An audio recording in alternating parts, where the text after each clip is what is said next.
السلام عليكم ورحمة الله.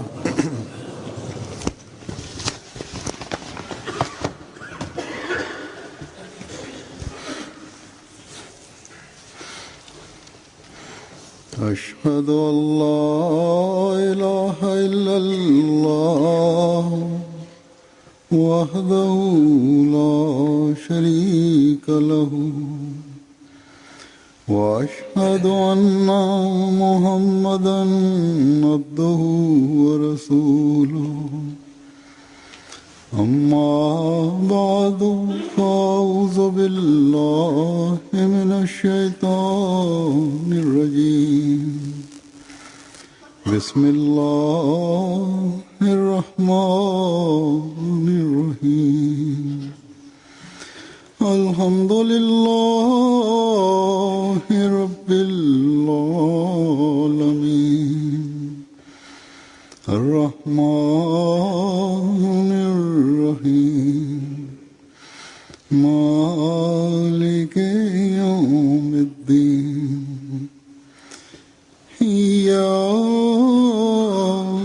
نعبد وإياك نستعين اهدنا الصراط المستقيم صراط الذين أنعمت عليهم غير المغضوب عليهم ولا الضالين.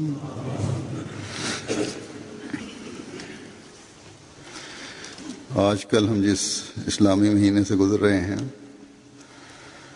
इस महीने का नाम Aziz anasema kwamba siku hizi tupo katika mwezi wa Islam. Mwezi huu katika Islam unaitwa Muharramul Haram. Mwezi huu ni mwezi wa kwanza wa kalenda ya Islam. Kwa kawaida mwezi wa kwanza wa mwaka unapoanza na mwaka mpya unapoanza, sisi tunapongezana. Ijumaa iliyopita siku ile katika nchi mbalimbali Muharram ulianza, au Alhamisi mwezi huu ulianza. Nilipokuwa nakuja kwa ajili ya Ijumaa, mtu mmoja alikuwa amesimama nje akanipongeza, lakini alinipongeza ya nini? Kwa sababu siku ile ile katika nchi ya Iraq mabomu ililipua, mashia walishambulia na watu wengi waliuawa.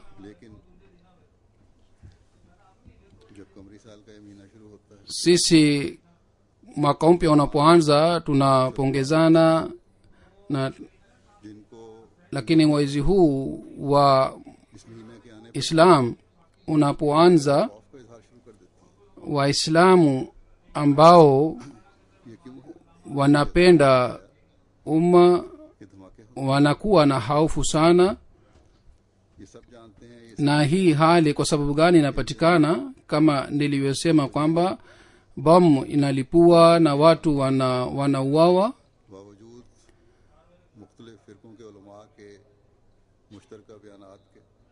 Pamoja na hii kwamba serikali inatangaza na maulama wa makundi mbalimbali wanatangaza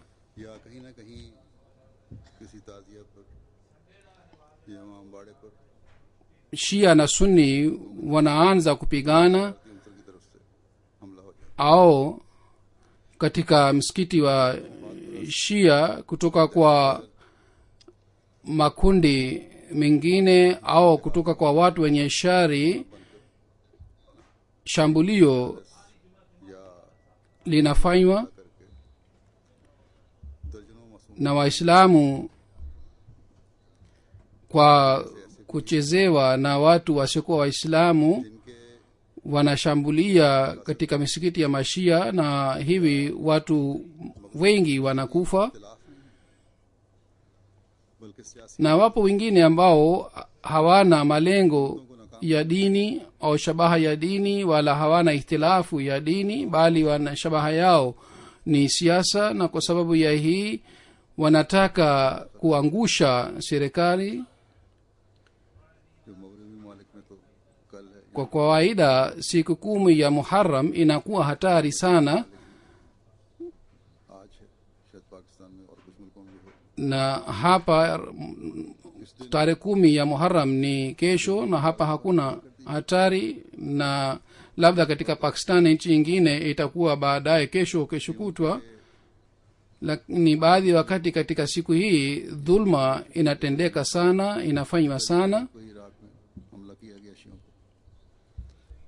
Baadhi wakati mashia wanapojumuika wanashambuliwa, kama niliyosema katika siku ya kwanza ya Muharram katika Iran mashia walishambuliwa. धमाके हुए, Katika Pakistan Rawalpindi, Karachi, Quetta na Swat बल्कि रावलपिंडी में तो परसों भी mashia walishambuliwa na bomu lilipuka na watu wengi walikufa kwa sababu ya hii. मुंह चले गए। Katika mji wa Rawalpindi juzi na jana watu walishambuliwa, na jana watu 23 walikufa अजीब हालत kwa sababu ya mashambulio yaliyofanywa dhidi ya mashia. काबिल रहम हालत, Na mashia wanapopata nafasi wao pia wanashambulia hivi hivi. या किसी Hii ndiyo ni hali ya ajabu ya Waislamu. मुसलमानों या मुसलमान Ikhtilafu hii ya dini au kuna ikhtilafu ingine ya aina yoyote, police पैदा करते चले जा रहे हैं,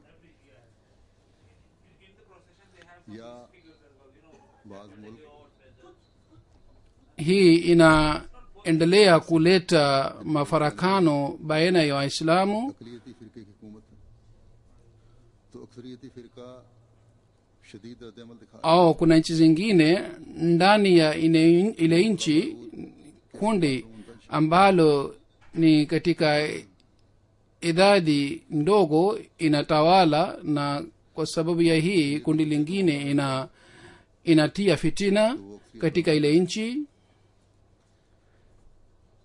और Kundi ambalo ni ndogo linapopata nafasi, lile kundi pia linashambulia juu, के खिलाफ जंग linashambulia kundi ambalo ni kubwa. या बागियों को कुचलने के नाम Na kwa msingi huu, हुकूमत भी मासूम जाने kwa jina la wita dhidi ya ugaidi au kwa ajili ya kuwaua na kuangamiza wagaidi, serikali pia inashambulia watu wasiokuwa na dhambi, wasiokuwa na kosa, अपने ही मुल्क na bila kuwa na mpango wote. को मौत के Watu wanapigwa risasi शाम में आजकल यही कुछ हो रहा है। na wananchi wengi wanauawa kwa jina la ugaidi, na katika Syria inatokea hivyo siku hizi. खुली छुट्टी मिल गई, Hii ndiyo ni sababu watu ambao ni maadui wa Islam मुसलमानों wao wanapata nafasi ya kuwashambulia Waislamu. Shambulio la Israel juu ya Palestine ni kwa sababu ya itilafu inayopatikana ndani ya Waislamu na kwa sababu ya kutokuwa na umoja katika Waislamu. Hakuna nchi yoyote ya Islamu ambapo kwa sababu ya ihtilafu ya dini au kwa sababu ya ihtilafu ya siasi hulka zote njema haikiniagwi chini ya miguu, नतीजतन किसी न किसी सूरत में ambapo dhulma haitendeki. नजर आ रहा है।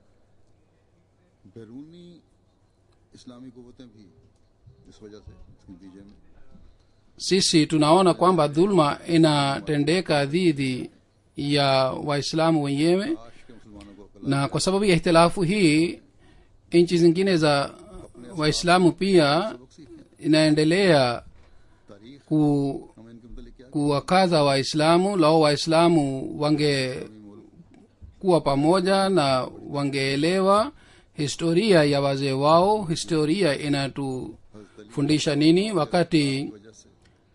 Wakati nguvu kubwa ताकत को कमजोर समझते हुए ambayo ilikuwa nchi ya Rome करने के लिए ili kwa sababu ya ihtilafu ya Hazrat Amir Muawiya na Hazrat Ali radhiyallahu ta'ala anhu जब ये बात आई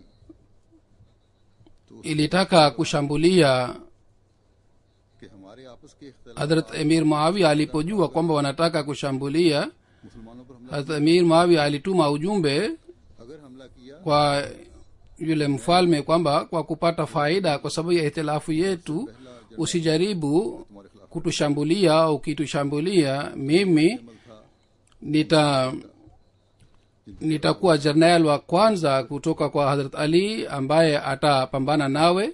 और आज hii ilikuwa reaction ya masahaba wa mtume saa salam ambao tunajinasibisha kwao, मनसूबा na leo और फिर hali ni hii kwamba hawa watu kwa kushiriki kwa maadui wanafanya hila dhidi ya nchi za waislamu na tena wanajiita waislamu. या उस तबके का जो शर फैलाने वाला है इत्तेफाक होता है, और वो है ndiyo kwa ये मोहम्मदी katika kitu kimoja hawa maulamaa wanaelewana na wanapatana, ला इलाहा इल्लल्लाह na kitu hiki ni kufanya hila dhidi ya jumuiya ya masihi aliyeahidiwa alahi salatu wassalam. दायरा इस्लाम से खारिज करना,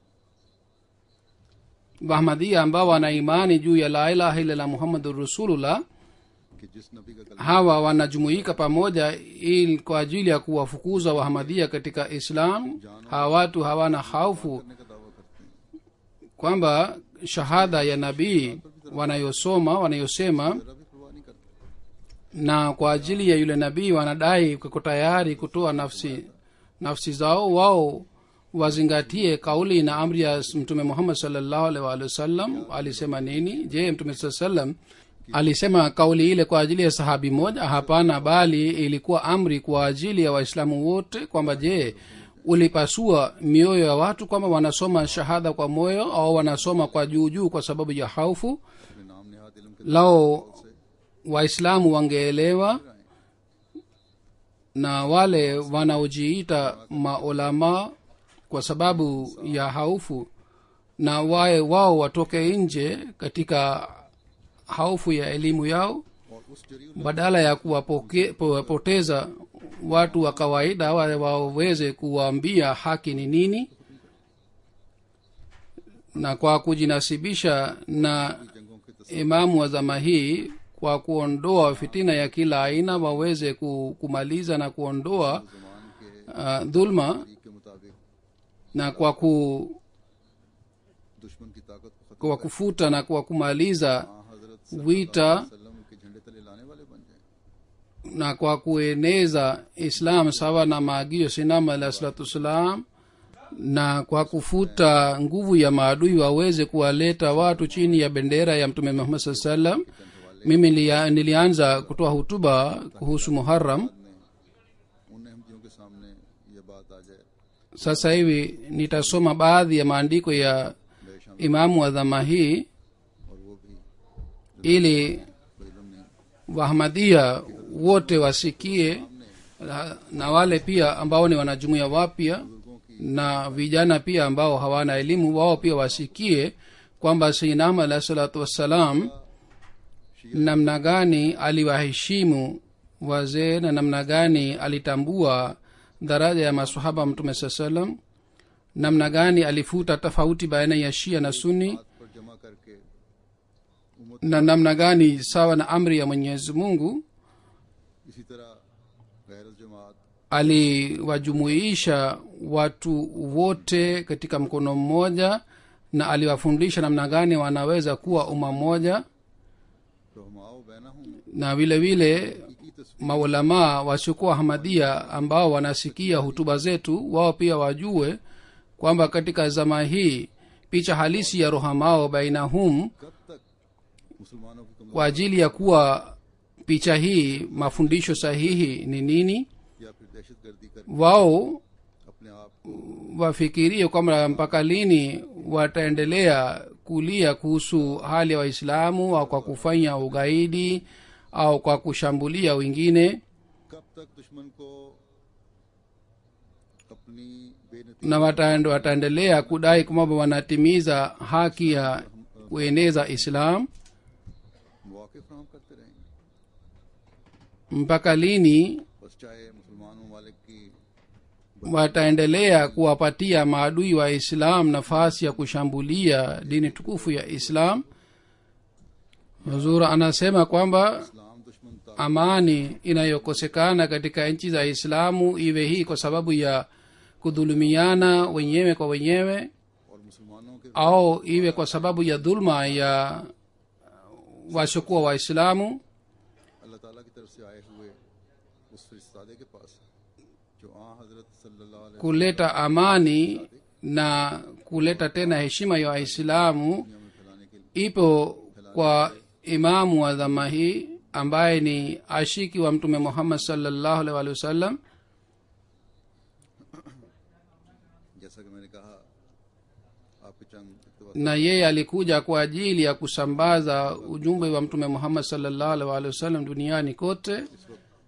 Kama nilivyosema kwamba nitasoma baadhi maandiko ya sinama alahi salatu wassalam अपनी साख yanathibitisha इस्लाम daraja ya masahaba. से बचाना है। Ikiwa siku hizi waislamu wanataka umoja upatikane na heshima yao pia ithibitike na islam isalimike katika mashambulio ya maadui, फिरकों के ग्रोहबंदियों के फर्क को मिटाना हो। na wanataka kuwaleta watu chini ya bendera ya mtume muhammad saa sallam, basi katika hali hii wanatakiwa wafute tofauti baina ya shia na sunni, na wafute tofauti baina ya makundi, कुर्बानी की एक मिसाल na wanalazimika wafuate mafundisho aliyoleta mtume muhammad sallallahu alaihi wasallam. Na katika yale mafundisho kulikuwa hakuna mila wala kundi. बास का मुकाम Kila msahaba alikuwa mfano wa wema, na alikuwa nyota ambayo kwa kufuata ile nyota watu walikuwa wakipata mwongozo.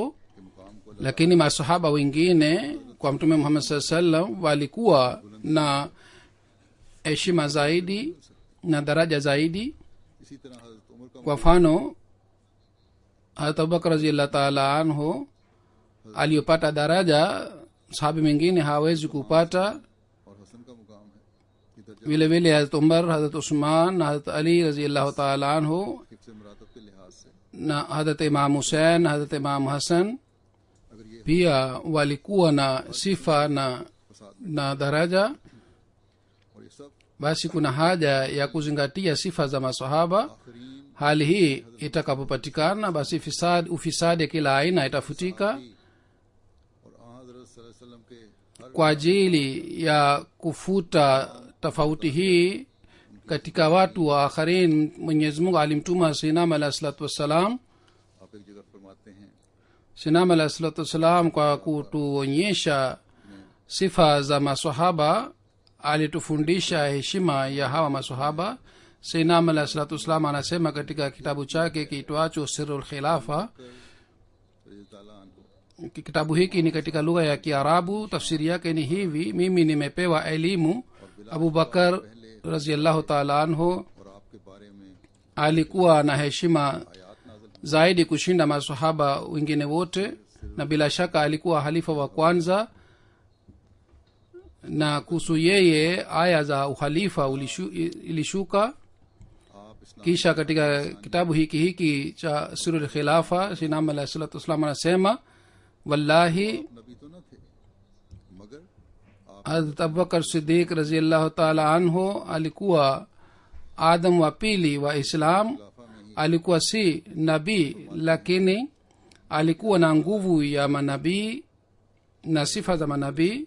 Kisha tena katika suru khilafa sinam alah salam anasema सबसे ज्यादा mwenyezi mungu alikuwa anajua kwamba Hazrat Abubakar Siddiq raziallahu taala anhu ज्यादा प्यारे miongoni wa masahaba ni shujaa na mcha mungu zaidi, na alikuwa mpendwa wa mtume muhammad sallallahu alaihi wasallam kushinda wengine wote. के गमगुसार और आपके Na katika mapenzi ya mtume muhammad sallallahu alaihi wasallam ताला ने अपने नबी को amejimaliza, इनके जरिए तसल्ली दी na alikuwa msaidizi wa mtume muhammad sallallahu alaihi wasallam.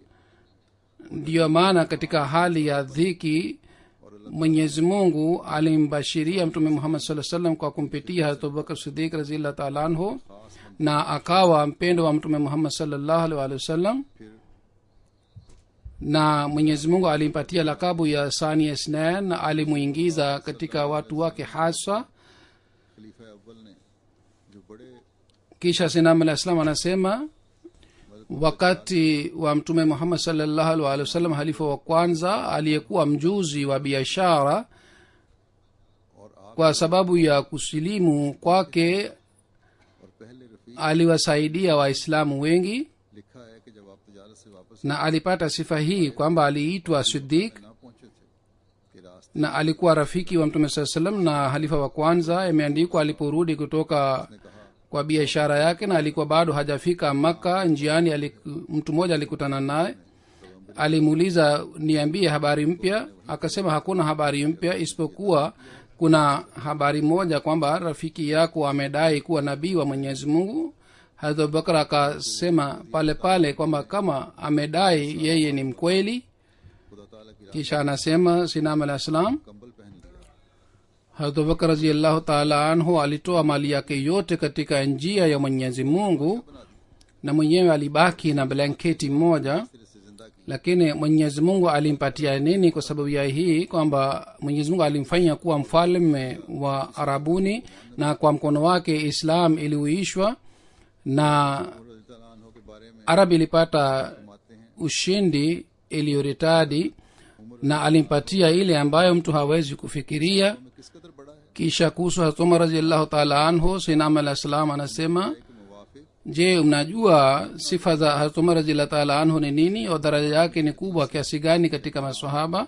उम्र के साथ Baadhi wakati sawa na rai yake Qur'ani tukufu ilikuwa ikishuka, na kuhusu yeye kuna hadithi hii kwamba shetani inakimbia kwa kuona kivuli cha Hazrat Umar, na kuna hadithi ingine kwamba leo angekuwa nabii baada yangu basi angekuwa Umar, na hadithi ya tatu ni hii kwamba katika umma iliyopita muhaddas walikuwa wakipatikana, kama kuna muhaddas katika umma hii basi ni Umar.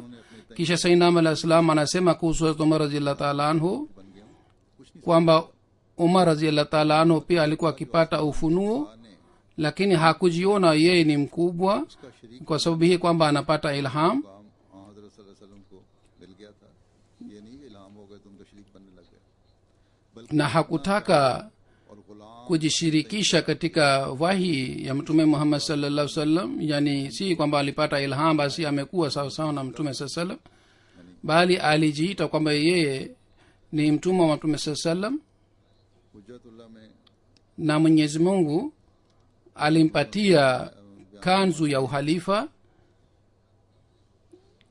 Kisha katika कि रसूलुल्लाह kitabu kiitwacho Hujjatullah Sayyidina alayhi salam anasema दफन किए गए हैं जो नेक थे, पाक थे, मुकर्रब थे, katika jirani ya mtume Muhammad sallallahu alaihi wasallam watu wawili walizikwa ambao walikuwa watu wema na walitakaswa na walikuwa wapendwa wa mtume Muhammad sallallahu alaihi wasallam, साथ ही दफन na katika maisha yao na katika kifo chao और इसकी walikuwa marafiki wa mtume Muhammad sallallahu alaihi wasallam. Yani baada ya kufariki kwao walizikwa pamoja na mtume sallallahu alaihi wasallam, सल्लल्लाहु अलैहि वसल्लम के साथ जिंदगी बसर na mfano wake haupatikani duniani. में और Basi hongera kwa hawa wawili kwamba waliishi pamoja na mtume Muhammad sallallahu alaihi wasallam, na katika mji wa mtume Muhammad sallallahu alaihi wasallam au waliteuliwa kuwa mahalifa na walizikwa pamoja na mtume Muhammad sallallahu alaihi wasallam. खुलाफा का एक हवाला Na siku ya kiyama watauishwa pamoja na mtume Muhammad sallallahu alaihi wasallam. Kisha katika sirul khilafa Sinam alayhi salatu wassalam बकर सिद्दीक anasema हजरत उमर फारूक रज़ी अल्लाह अन्हो हजरत Mungu wangu amedhihirisha kwamba Abubakar Siddiq, Hazrat Umar Faruk radhiyallahu ta'ala anhu, Hazrat Usman radhiyallahu ta'ala anhu walikuwa watu wema na wenye imani, na walikuwa miongoni mwa wale ambao wanachaguliwa na Mwenyezi Mungu, ज़ुन्नूरैन na aliwachagua kwa ajili ya neema zake. Wallahi aliwafanya Hazrat Abubakar, Hazrat Umar, Hazrat Usman Nurain kuwa milango ya Islam. इस्लाम फरमाते हैं आप बड़े मुत्तकी और पाक साफ थे। Kisha kuhusu Hazrat Ali radhiyallahu ta'ala anhu Sinam alayhi salatu wassalam anasema खानदान वाले थे, alikuwa mcha Mungu sana, na alikuwa miongoni mwa wale ambao wanakuwa wapendwa wa mwenyezi mungu, na alikuwa na familia nzuri yenye heshima, na alikuwa miongoni wa nyota ya mbinguni, जो मैदान हर्ब में अपनी जगह na alikuwa kijana wa mwenyezi mungu, na alikuwa na moyo mpole, na alikuwa shujaa उसी की जिंदगी बसर ambaye haachi में आला uwanja wa vita, hata kama dhidi yake ni गम दूर करने wanajeshi kubwa sana, wengi sana, की देखभाल करने वाले na alipata daraja sana kwa sababu ya hulka zake njema. आपसे बहादुरी के कारनामे जाहिर होते Alikuwa akiwaangalia mayatima na majirani, बहुत na katika vita mbalimbali alionyesha ushujaa wake. Huzur anasema kwamba si maana yake kwamba yeye peke yake alikuwa shujaa, bali maana yake ni kwamba sina Umar Ali radhiyallahu ta'ala anhu alikuwa na sifa sana, और इसके साथ na बयान और फसीहुल लिसान थे katika viwanja vya vita alikuwa akionyesha shujaa sana, na vile vile alikuwa na और आपके कलाम दिलों की तह तक उतर जाता था alikuwa anatoa hutuba आपका कलाम yenye fusaha kiasi hiki kwamba mfano wake haupatikani, na mazungumzo yake yalikuwa yakileta athari sana. दलील के नूर से मुनव्वर करते थे आप हर किसी Kwa sababu ya mazungumzo yake alikuwa akifuta ukuti ya ubongo, na kwa hoja मदद कर alikuwa akipatia खूबी और फसाद और बलागत nuru, में कामिल na yeyote aliyekuwa ने आपके na elimu yeye pia alikuwa akija kwake kama कलाम चल पड़ा ni mtumishi wake. मजबूर की हमदर्दी पर तरकीब Yeyote aliyekataa sifa zake, करने वाले और पीछे पड़ yeye ameshika njia खिलाने का हुक्म ya potevu. Alikuwa akikumbusha kuhusu wema, का ख्याल भी रखते थे जो नहीं मानने वाला और जो na alikuwa akiamuru kwamba watu walishwe chakula, wale wanaoomba na wale ambao hawaombi chakula, lakini alikuwa akisema kwamba hawa wote walishwe chakula. इसी तरह आप Yeye alikuwa miongoni mwa wapendwa wa Mwenyezi Mungu. सबकत ले जाने वालों में से थे आपको कुरान करीम के दकीक निकात की मार्फत का अजीब फहम हासिल हुआ था Vile vile alikuwa akinywa maziwa katika kikombe cha Mwenyezi Mungu, दूध जो है इल्म na alikuwa na elimu ya Qurani tukufu. बहुत Hazur anasema kwamba elimu ya Qurani tukufu ambayo ni maziwa ya हजरत सल्लल्लाहु अलैहि kiroho, Sayyidina Ali radhiyallahu ta'ala anhu alikuwa na elimu sana ya maziwa haya. वसल्लम के बारे में Kisha Mtume Muhammad sallallahu alaihi wasallam alipohamia Madina kutoka Meka, wakati huo, kwa kueleza tukio la wakati huo, Sayyidina alayhi salatu wasalam anasema जांबाजी के तौर पर wakati huo mpendwa wa Mtume sallam इशारा नबवी ambaye इस गरज से मुंह छुपा alikuwa amejaa na imani, के जासूस yeye हजरत सल्लल्लाहु अलैहि वसल्लम के निकट kwa amri ya Mtume Muhammad sallallahu alaihi wasallam alilala katika kitanda cha Mtume sallallahu alaihi wasallam kwa kufunika uso wake, ili करने के लिए ठहरे maadui wasifanya utafiti wa kwenda kwa Mtume Muhammad sallallahu alaihi wasallam, na watu waone kwamba Mtume sallallahu alaihi wasallam amelala kitandani, na kwa kumwona Ali radhiyallahu ta'ala anhu wale maadui waendelee kusubiri pale pale kwa na Mtume sallallahu alaihi wasallam aweze kuhama. कि इनकार बसत Kisha anasema Sinam al-Islam katika lugha ya Kiajemi shairi, जान देता है ये इश्क ही है जो ये काम बहुत शौक और खुलूस से करवाता है maana yake ni kwamba hakuna anayekuwa tayari kwa ajili ya kujiua kwa ajili ya mwingine, मुस्लिम अलैहिस्सलाम lakini ni mapenzi ambayo yanamlazimisha afanye hivi. Hussain से अपनी मुशाफिर Kisha Sinam alayhi salatu wassalam kwa kueleza kufanana kwake na Hadrat Ali से एक na Hadrat Hussein भेद को मशरक़ anasema के सिवा कोई नहीं जानता और यकीनन मैं Ali kwamba mimi nafanana na Ali na Hussein, से मोहब्बत रखता na hakuna anayejua isipokuwa Mwenyezi Mungu. हूँ जो इन दोनों से दुश्मनी रखता है फिर आप Bila shaka mimi nampenda Ali na watoto wake wote wawili, और na mimi ni mdui wa yule anayekuwa mdui wa hawa. थे काम थे और अपना एक मुकाम था Kisha kuhusu Hadrat Hasan na Hadrat Hussein, कि हजरत हसन ने रज़ी अल्लाह अन्हु ने senam alah salatu wassalam anasema से अलग हो गए, पहले ही हजारों hadrat hasan raziallahu taala anhu न किया कि sawa na maoni yangu alifanya kazi nzuri kwamba alijitenga katika ukhalifa kwa sababu watu wengi waliuawa na hakupenda kwamba watu waendelee kuuawa. Kwa hivyo akaelewana na Muawiya. के बारे में कहते Kitendo hiki cha Hazrat Imam Hasan radhiallahu taala anhu haikipendwi na Mashia, ndiyo maana लिया जाता इतना ज्यादा hawampendi sana wala hawamsifu Hazrat Hasan radhiallahu taala anhu kama wanampenda Hazrat Husain radhiallahu taala anhu. तो दोनों के सनाखा हैं, हम तो दोनों की तारीफ करते हैं। Sayyidina alayhi salatu wassalam anasema kwamba sisi tunawasifu hawa wote wawili. मालूम होते हैं हजरत इमाम हसन Hakika ni kwamba कि मुसलमानों में खाना जंगी बढ़े और खून हो। kila mmoja anakuwa na sifa tofauti. Hazrat Hasan radhiallahu taala anhu hakupenda kwamba waislamu waendelee kupigana, kwa hiyo alitanguliza amani, na hata Imam Husain radhiallahu taala anhu hakupenda kwamba afanya bayat katika mkono wa fasiki, kwa sababu ya hii dini inaharibika. Wote walikuwa na nia safi, innamal a'malu binniyat. हाथ से भी तरक्की हो जाती है। Hii pia ni sawa kwamba kwa kupitia Yazid Islam ilipata maendeleo, na baadhi wakati inatokea hivi kwamba kwa mkono wa fasiki Islam inapata maendeleo, kwa sababu mtoto wa Yazid alikuwa mtu mwema. Sinam al-Islam anasema sehemu moja kwamba inatakiwa ikumbukwe kwamba manabii जो शख्स na मुवाफिक चलने की कोशिश नहीं करता, wengine wanakuwa wapendo wa Mwenyezi Mungu, wanakuwa mfano katika dunia hii. Yeyote ambaye hajitahidi kufuata ule mfano जाता है कि na anakuwa tayari kusujudu, नहीं है उनका, यहाँ yani anapita kiasi, अपनी हाजतें पूरी करने वाला समझ ले,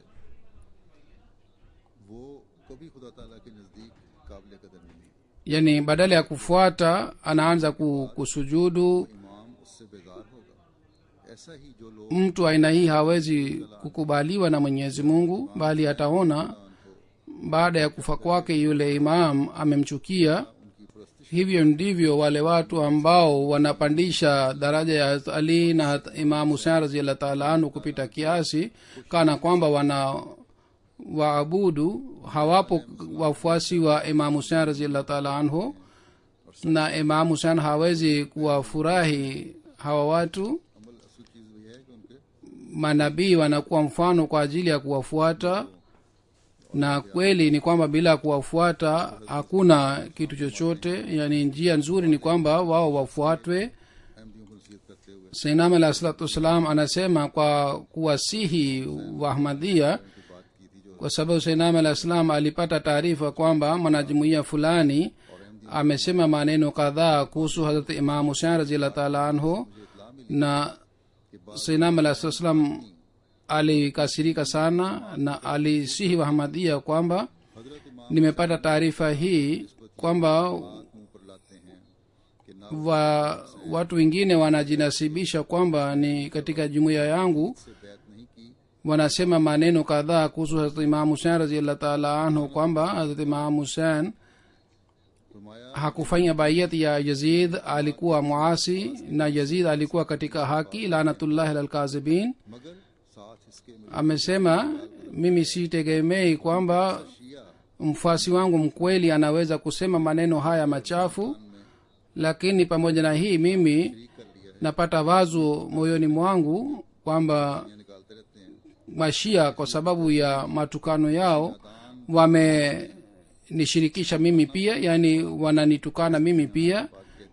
Huenda जैसा कि बाज जाहिल मुसलमान mtu ईसाई की mwanajumuiya mmoja kwa kuwajibu wale Mashia amesema maneno ya aina hii ईसा अलैहिस्सलाम की kama Waislamu, kwa sababu ya matukano ya Mkristo बहरहाल मैं इस ambaye anamfedhehesha Mtume saa sallam. कहता हूँ कि हम एतकाद रखते हैं Waislamu hawa wanasema maneno mazito au mabaya kuhusu Isa alayhi salatu wassalam. जिन मानों Nawaambia wanajumuiya wote kwamba sisi tuna imani hii kwamba Yazidi alikuwa mdudu wa dunia na alikuwa mdhalimu, अल्लाह ताला ऐसे alikuwa si फरमाता है mwaminio hata kidogo. आमन Kuwa mwaminio si jambo rahisi. Kuhusu watu wa aina hii Mwenyezi Mungu anasema qalat al arabu amanna kul lam tu'minu bal qulu aslamna. हर एक चीज पे मुकद्दम कर लेते waaminio ni wale हैं की बारी ambao खुदा के लिए imani inaandikwa juu ya mioyo yao महव हो जाते na wanatanguliza ridhaa ya Mwenyezi Mungu juu ya kila kitu, na wanafuata njia nyembamba za uchamungu, na wanazama katika mapenzi ya Mwenyezi Mungu, na wanachukia katika kila kitu kinachowapeleka mbali na Mwenyezi Mungu, iwe hulka mbaya au vitendo vibaya au uvivu. Waaminio wanajiepusha katika mambo haya yote, lakini Yazid mwenye bahati mbaya alikuwa hana hali hii. मुताहर था और बिला शुबा Yeye alikuwa kipofu kwa sababu ya mapenzi ya dunia, lakini Hazrat Imam Husain radhiyallahu ta'ala anhu alikuwa tahir na mutahhar, na bila shaka alikuwa miongoni wa wale waliochaguliwa और बिला शुबा वो सरदार ambao Mwenyezi Mungu और एक anasafisha kwa mkono wake na anawapatia mapenzi yake, की तकवा na bila shaka alikuwa सब्र और इस्तिकामत katika viongozi wa pepo, na yeyote anayemchukia anapoteza imani yake. उस मौसम Mapenzi yake na Mwenyezi Mungu na subra yake na ibada yake ni mfano kwa ajili yetu, हिदायत के इब्तिदा na sisi tunafuata mwongozo wa huyu mpendwa जो उसका दुश्मन aliupata kutoka kwa Mwenyezi Mungu. जो अमली Umeangamia moyo ambao के ईमान और ambao ni mdui wake, na umefaulu moyo ambao kwa kitendo chake unaonyesha mapenzi yake na katika imani yake na katika hulka yake na katika uchamungu yake na katika uimara yake. खूबसूरत इंसान का नक्श Na ये लोग दुनिया की kivuli cha mapenzi ya Mwenyezi Mungu आता है kinaonekana जो उनमें kama mtu anaona sura yake katika kioo. Watu hawa wamejificha kwa watu. Nani anajua heshima yao ni nini isipokuwa wale ambao ni miongoni mwa hawa? Ndio maana jicho la dunia haliwezi kulitambua उसके ज़माने में watu wa aina hii, na hii ndio ilikuwa sababu ya kuuawa kwa Hussein, kwa sababu hakutambuliwa. गरज ये Haikutokea kwamba dunia शकावत और ilimpenda है कि Hussain mtumishi wa Mwenyezi Mungu की जाए ili Hussein pia angependwa. जो आइमाए मुताहिरीन Kitendo hiki ni kinyume na imani kwamba afedheheshwe Hazrat Hussein radhiyallahu ta'ala anhu. वो अपने ईमान को ज़ाया करता है, Yoyote anayemfedhehesha शख्स का दुश्मन हो जाता है। na anasema maneno machafu kwa ulimi wake, basi yeye anapoteza imani yake, kwa sababu Mwenyezi Mungu anakuwa mdui wake, किसी पर गुज़ीदा anayekuwa mdui wa wapendwa wake. शोखी का लफ्ज़ ज़ुबान पर Yeyote anayenitukana mimi, ऐसे मौके पर दरगुजर करना और नादान दुश्मन के हक में दुआ करना बेहतर है। haitakiwi लोग मुझे maneno machafu yasemwe dhidi ya wapendwa wa Mwenyezi Mungu. फिर आप फरमाते Katika hali hii inatakiwa dua ifanywe kwa ajili ya mdui ambaye hana elimu. रूहानी आल Ikiwa watu hawa wangejua mimi ni kutoka kwa nani, wasinge nifedhehesha, bali wangenikubali. रूहानी आयल का लफ्ज़ आल Kisha anasema kuhusu wapendwa wa Mwenyezi Mungu, kuna neno limetumika ale Muhammadin. अपने Neno hili al ni kwa ajili ya wapendwa wa Mwenyezi Mungu. या अहले बैत का कि वो रूहानी आल अपने रूहानी नाना से वो रूहानी Sayyidina alayhi salam anaeleza kuhusu Hazrat Imam Hussein, Hazrat Imam Hassan au kuhusu Ahle Bait kwamba hawa al walipata urithi kutoka kwa Mtume Muhammad sallallahu alaihi wasallam, na hakuna anayeweza kujanganya heshima hii, sifa hii, उस वक्त आ गए हैं na wanakuwa warithi wa bustani ambayo hakuna anayeweza kushinda juu ya ile bustani. को रूहानी तौर पर Maoni machafu yanayopatikana katika Waislamu ni kwa sababu ya hii kwamba wamekufa kwa kiroho और उनके दिल मुकद्दर na hawakupata sehemu katika किस kuwa kizazi cha kiroho इमाम Hussain wa Mtume saa sallam, इमाम हसन रज़ी na wamekuwa vipofu wa moyo. खुदा के बरगुज़ीदा और साहिब कमाल और साहिब इफ़्फ़त और इस्मत और अइम्मतुल हुदा Hazrat Imam Hasan na Hazrat Imam Hussein walikuwa wapenda wa Mwenyezi Mungu, आ हज़रत na walikuwa aimatul huda, yani walikuwa maimamu wa mwongozo, अगर हजरत इमाम na bila shaka wale wote walikuwa katika familia ya mtume Muhammad sallallahu alaihi wasallam.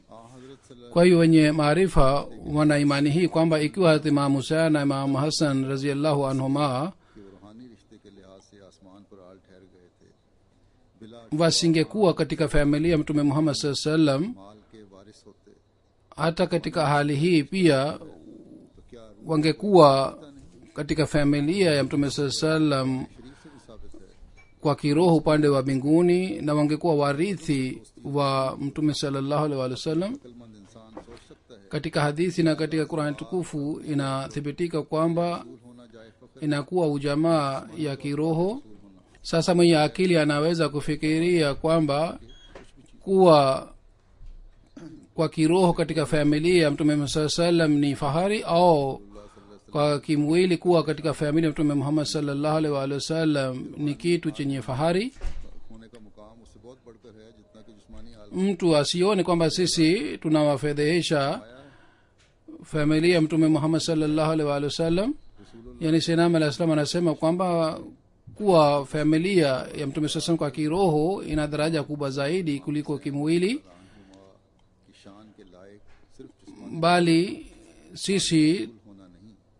tunataka kueleza kwamba Hazrat Imam Hasan na Imam Husain radhiallahu ta'ala anhuma शान नहीं है कि जिस्मानी तौर पर वाले रसूल heshima yao si kwa sababu ya hii kwamba walikuwa katika familia ya mtume Muhammad sallallahu alaihi wasallam kwa kimwili, चीजों का रसूलुल्लाह सल्लल्लाहु अलैहि वसल्लम से है bali kitu hasa ni kwamba walikuwa na में दाखिल है। रसूलों के मुआरे katika familia ya mtume sallallahu alaihi wasallam kwa kiroho, के लिए na wale ambao kwa kiroho ni katika familia ya mtume Muhammad sallallahu alaihi wasallam ni wao tu ambao ni ale Muhammad. रूहानी नूर जो Watu wa kiroho wanapatikana उनके मानने वाले kwa hakika ni familia ya manabii, वो लोग उन मुआरिफ और अनवार से नई जिंदगी हासिल करते हैं।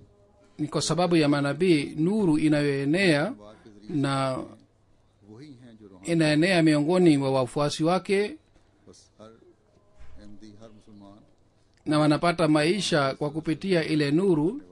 Ni wale watu ambao kwa hakika wanaitwa ale Muhammad. आपकी हकीकत Kila mwanajumuiya, kila Muislamu ikiwa anafuata mafundisho ya mtume Muhammad sallallahu alaihi wasallam anapata faida katika nuru yake, na anafuata mafundisho yake kweli kweli, yeye basi atahesabiwa katika familia ya mtume Muhammad sallallahu alaihi wasallam. उसकी इज्जत करे।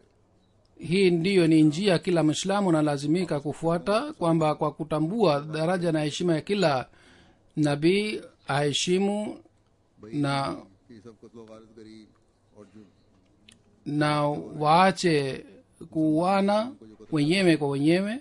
इसमें इस्लाम Hii pia si mbali kwamba ufisadi मानों में unapatikana ndani ya Waislamu au Waislamu wanapigana, huenda nguvu ambayo ni dhidi ya Islam inafanya kazi, ये सब कुछ कर रहे हैं। ambao kwa kuwapatia fedha mali wanafanya ufisadi duniani, au wao wenyewe kwa kujiingiza katika ufisadi huu wanafanya ufisadi, और दहशत au mashia ambao wanashambuliwa, labda watu hawa से लोग भी शामिल हैं जो au makundi haya ambao ni makundi ya wagaidi, wao wanafanya kazi hii. बाहर से आए थे। Kuhusu wagaidi, kuna taarifa ya उम्मत पर रहम करे। serikali mbalimbali kwamba miongoni wa hawa wagaidi wapo wengine ambao si Waislamu bali walikuja kutoka katika nchi zingine kwa ajili ya kuleta ufisadi. Mwenyezi Mungu awarehemu na Mwenyezi Mungu awazeshe, awajalie waweze kuwa pamoja. Huzuri anasema, nataka kuambia wanajumuiya kwamba makundi mengine ya Waislamu wanapigana, ikiwa moja anashambulia mwingine pia anashambulia na anavamia, करके इकट्ठे होकर lakini baada ya kufanya bayati ya Sayyidina Ali alayhi salatu wassalam, हमारे जहन pamoja na hii kwamba dhulma ya aina yote inafanywa हाँ na haya makundi yote, जरूरत है sisi hatutakiwi tuwe na fikira ya kujilipiza. Ndiyo, ikiwa kuna haja ya kitu, basi kuna haja ya kitu hiki, kwamba kila mmoja wetu baada ya kila dhulma खुदा ताला anapiga hatua mbele katika wema na katika uchamungu हज़रत इमाम हुसैन रज़ियल्लाहु अन्हु ने na awe karibu zaidi na mwenyezi mungu kutoka zamani na aanze kufanya maombi hadrat imam husein raziallahu taala anhu मुस्लिम माऊद रज़ियल्लाहु अन्हु ने इसी बात को aliyetuonyesha mfano wa kujitolea ni mwongozo ni mfano kwa ajili yetu Hussain बनाते हैं hadrat muslima raziallahu taala anhu kwa kuona hali hii होता है alisihi jumuiya katika shairi lake wa tumko husain banate hain aur aap yazidi bante hain ye kya hi sasta sauda hai dushman ko तीर चलाने दो में से हैं basi hadrat imam husain raziallahu taala anhu का सबक देकर ambaye हमें जन्नत के रास्ते kuhusu yeye sinam alah salam amesema yeye ni kiongozi wa watu wa peponi यानी मुहर्रम के महीने में yeye kwa kutuonyesha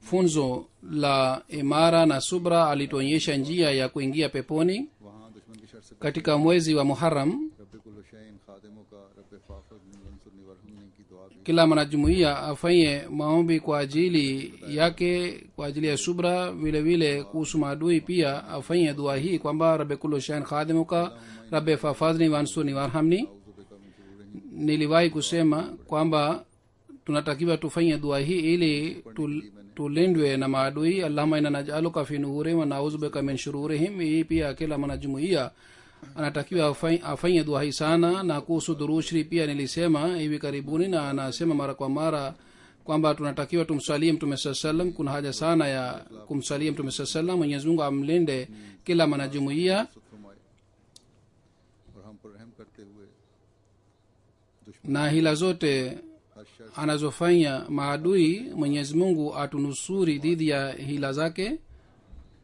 अल्लाह ताला kwa kuturehemu और मंसूबा जो जमात mwenyezi mungu amlinde kila mwanajumuiya na jumuiya katika kila shambulio la maadui अल्लाह ताला kila shari na hila हमें hawa maadui wanafanya dhidi ya jumuiya mwenyezi mungu aridishe ile shari na ile hila juu yao कि असल मुकाम रूहानी हाल का है mwenyezi mungu atujalie atuingize katika familia ya kiroho ya mtume saa salam kama alivyosema sainam alah salatu wassalam kwamba heshima hasa ni kuwa familia ya kiroho करने की ये ikiwa mtu anakuwa न करे तो कभी उन katika familia ya mtume saa salam kwa kimwili हजरत सल्लल्लाहु lakini hafanyi juhudi ya kuwa अल्लाह ताला katika familia ya kiroho wa mtume muhammad saa salam hawezi kupata baraka ambayo mtu anaweza kupata kwa kujinasibisha na mtume muhammad salllahu alih walih wasallam कि हम किस हद तक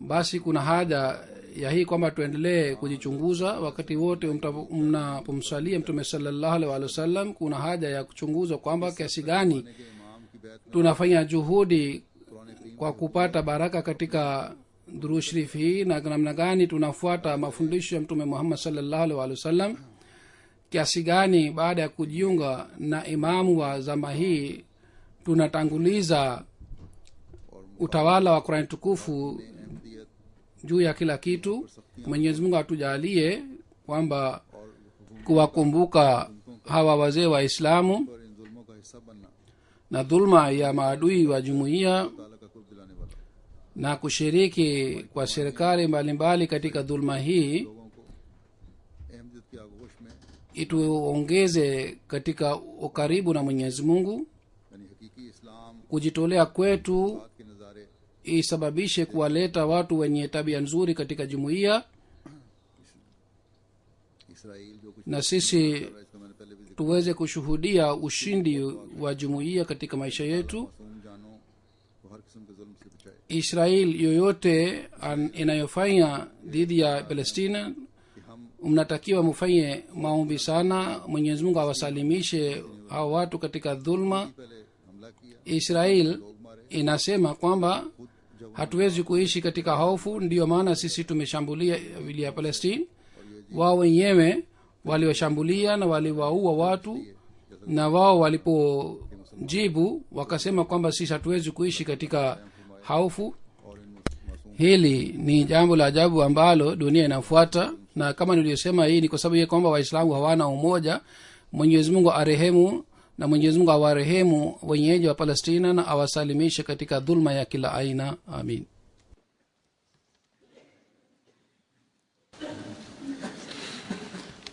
الحمد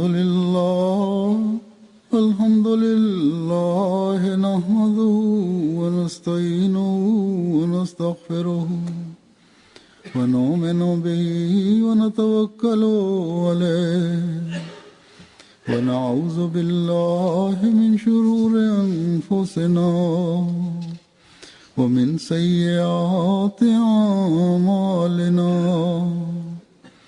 من يهده الله فلا مضل له ومن يضلل فلا هادي له ونشهد أن لا إله إلا الله ونشهد أن محمدا عبده ورسوله عباد الله رحمكم الله إن الله يأمر بالعدل والإحسان وإيتاء ذي القربى وينهى عن الفحشاء والمنكر والبغي يعظكم لعلكم تذكرون اذكروا الله يذكركم وادعوه يستجب لكم ولذكر الله أكبر